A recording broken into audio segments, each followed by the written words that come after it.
मित्रहो नमस्कार. मी काल माझी मैत्रीण रशिका हिस फोन केला आणि म्हणालो, रशिका, आता आपण आपली जीवनशैली बदलली पाहिजे. पण लगेच तिचं प्रत्युत्तर आलं नाही.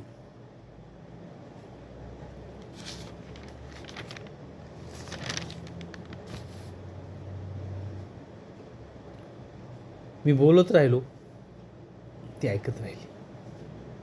मी पुढे म्हणालो, जीवन जगणं एवढं का सोपं आहे? सहजही नाही. जन्म झाल्यापासून वृद्ध होईपर्यंत मृत्यूचा संबंध येत नाही.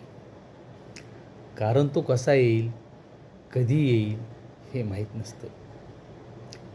तिला प्रश्न केला, जे माहिती असतं त्यातील चांगुलपणा आपण काटेकोरपणे जपतो का गं? ती म्हणाली, काटेकोर जगणं फार अवघड असतं, पण काटेकोर जगणारी 75पर्यंतची माणसं मी पाहिली आहेत.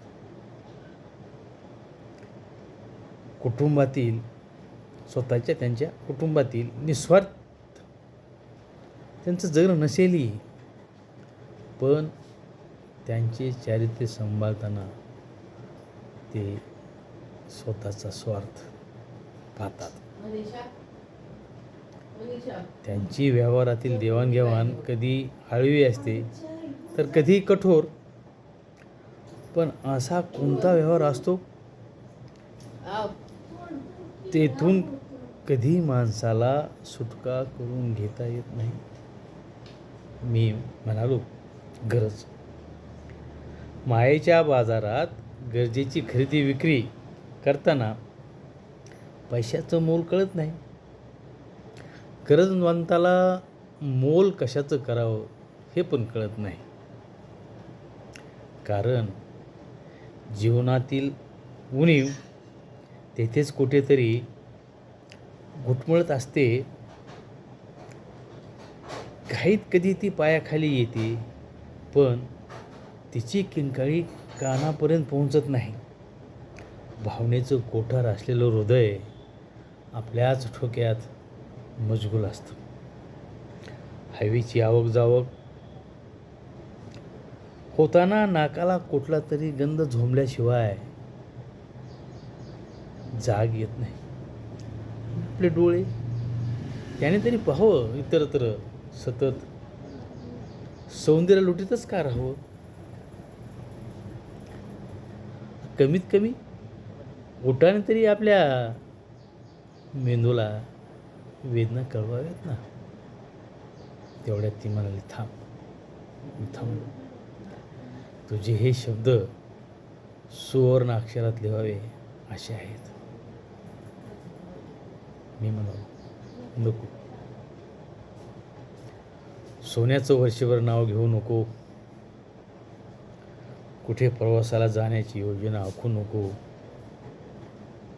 बाजारात जाताना पायीच चालत जा. आपलं इंधन बचत करायची. आणि स्वयंपाकात तू कोरडेपणा जप. कारण आता आपल्याला जीवनशैली बदलणं गरजेचे आहे. ती म्हणाली, ठीक आहे. तू आता अंधभक्त हो. तू आता अंधभक्त हो. आणि बोलणेही कमी कर. फार लांबू नको. ते सुद्धा आपण काटेकोरपणे पाळलं पाहिजे. मित्र, एवढं बोलले आणि तिनं मोबाईल बंद केला. धन्यवाद.